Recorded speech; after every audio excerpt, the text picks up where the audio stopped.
Yan dahil sa may natira na naman na pritong ulam, men. So mas lalo na itong papasarapin. Lutuan natin ng miswa. Let's go! So, syempre, eto na yung mga ingredients natin, guys. Bawang sibuyas, kamatis. Syempre, yung ordinary miswa. At meron din tayong patola. Onion leeks, at saka yung hinimayin, syempre, na prito. Ayan, simulan na natin magluto. Usually, yung dating ginagawa natin, gisahin lang ang bawang at saka sibuyas. Lagyan na natin yung kamatis at saka red bell pepper. So, napakasimple lang, men. Kaya kayo, kapag may nakita kayong isda, huwag yung sasayangin, men. Gawa natin ng paraan na mas lalong sumarap ang ating ulam.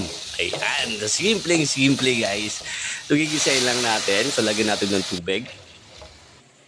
Timplahan natin, men. Yan, kumukulo na. Lagyan ng paminta. Konting asin. At saka, syempre, konting magic. Yan, napakasimple. So, lagay natin yung miswa. So, napakasimpleng ulam, napakamura pa, at napakasarap, men. Saka lagay natin yung patola with onion leeks. Ayan, napakasimple. Nako, matatakam na naman tayo nito, men. Ayan, luto na, guys. So, paano yan? Nagugutom na ako eh. So, kain muna tayo, guys. Samahan nyo ako. So, let's eat!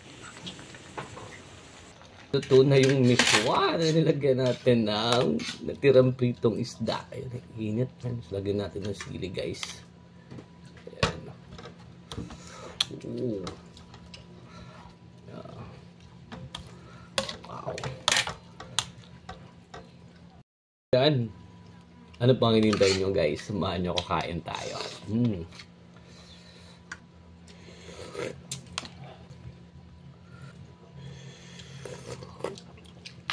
Ulad. Mga unta.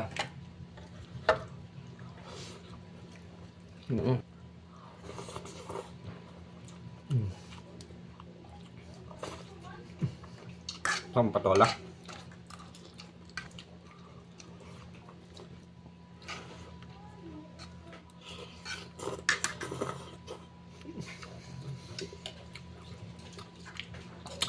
Init.